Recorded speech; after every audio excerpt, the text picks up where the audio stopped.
নমস্কার বন্ধুরা বন্ধুরা ধরুন আপনারা কিছুদিন আগে একটি কন্ট্যাক্ট নাম্বারকে ব্লক করে ডিলিট করে দিয়েছেন। এবার আপনারা চাইছেন যে সেই নাম্বারটিকে ফের আনব্লক করতে, কিন্তু বন্ধুরা আপনারা যেহেতু সেই কন্ট্যাক্ট নাম্বারটিকে ডিলিট করে দিয়েছেন তাই আপনাদের ফোনে সেই নাম্বারটিই নেই, আর সেই নাম্বারটি না থাকার কারণে আপনারা সেটিকে আনব্লক করতে পারছেন না। আর আপনার সেই কন্ট্যাক্ট নাম্বারটি মুখস্থও নেই, শুধুমাত্র আপনারা যেই নামে সেই কন্ট্যাক্ট নাম্বারটিকে সেভ করেছিলেন শুধু সেই নামটাই মনে আছে।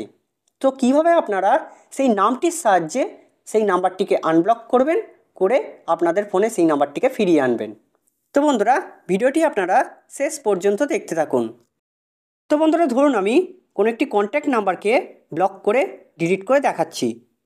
তার জন্য আমি এখানে সার্চে চলে যাচ্ছি। সার্চে গিয়ে আমি এখানে কোনো একটি কন্ট্যাক্টের নাম সার্চ করে নিচ্ছি।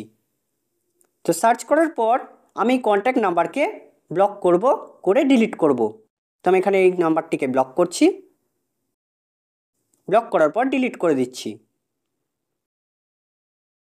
তো বন্ধুরা এখানে দেখতে পাচ্ছেন যে আমার ফোন থেকে সেই কন্ট্যাক্ট নাম্বারটি সম্পূর্ণভাবে ডিলিট হয়ে গেছে, অর্থাৎ আমার ফোনে সেই কন্ট্যাক্ট নাম্বারটি আর নেই। এবার বন্ধুরা আমার শুধু এই কন্ট্যাক্ট নাম্বারের নামটিই মনে আছে, কিন্তু এর নাম্বারটি আমার মুখস্থ নেই। তো এই কন্ট্যাক্ট নাম্বারের নামটি ছিল ERT বলে। তো আমি এই ERT নামটি ধরে সেই কন্ট্যাক্ট নাম্বারটিকে আনব্লক করব, সাথে আমার ফোনে ফিরিয়েও আনব। তো এর জন্য আমি কি করব, ওপরের ওই 3 ডটে ক্লিক করব। 3 ডটে ক্লিক করার পর এখানে আপনারা কল ব্লকিং বলে একটি অপশান দেখতে পাবেন, অথবা ব্লক কলস বা ব্লক নাম্বারস বলে অপশান পেয়ে যেতে পারেন। তো এইখানে যদি আপনারা এই অপশানটি না পান তাহলে আপনারা সেটিংসে চলে যাবেন।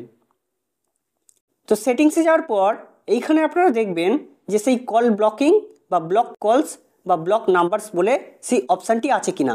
যদি থাকে তাহলে সেই অপশানে আপনারা ক্লিক করবেন। তো বন্ধুরা আমার যেহেতু এটা সেটিংসের মধ্যে নেই, 3 ডটে ক্লিক করার পরই সেই অপশানটি এসে যাচ্ছে। তো আমি সেই 3 ডটে ক্লিক করে সেই কল ব্লকিং অপশানে ক্লিক করছি। ক্লিক করার পর বন্ধুরা এইখানে আপনারা সেই সমস্ত ফোন নাম্বার পেয়ে যাবেন যেই নাম্বারগুলিকে আপনারা ব্লক করেছেন। তো এখানে আপনারা স্ক্রল করে নিচে যাবেন। নিচে যাওয়ার পর একদম নিচে এখানে দেখতে পাচ্ছেন যে ERT বলে সেই কন্ট্যাক্ট নাম্বারটি এখানে শো করছে। তার নিচে দেখতে পাচ্ছেন যে ছোট্ট করে তার নাম্বারটি এখানে দেখাচ্ছে। তো আপনারা চাইলে এটির একটি স্ক্রিনশট তুলে নিতে পারেন, অথবা দেখে দেখে অন্য কোথাও টুকে নিতে পারেন, কেননা আপনারা যখন এটাকে আনব্লক করবেন তখন সেই নাম্বারটি এখান থেকে চলে যাবে। তো সেই নাম্বারটি টুকে নেওয়ার পর আপনারা কি করবেন না, সেই কন্ট্যাক্ট নাম্বারটিকে প্রেস করে হোল্ড করবেন। হোল্ড করার পর এখানে রিমুভ বলে একটি অপশান দেখতে পাবেন, সেইখানে আপনারা ক্লিক করবেন।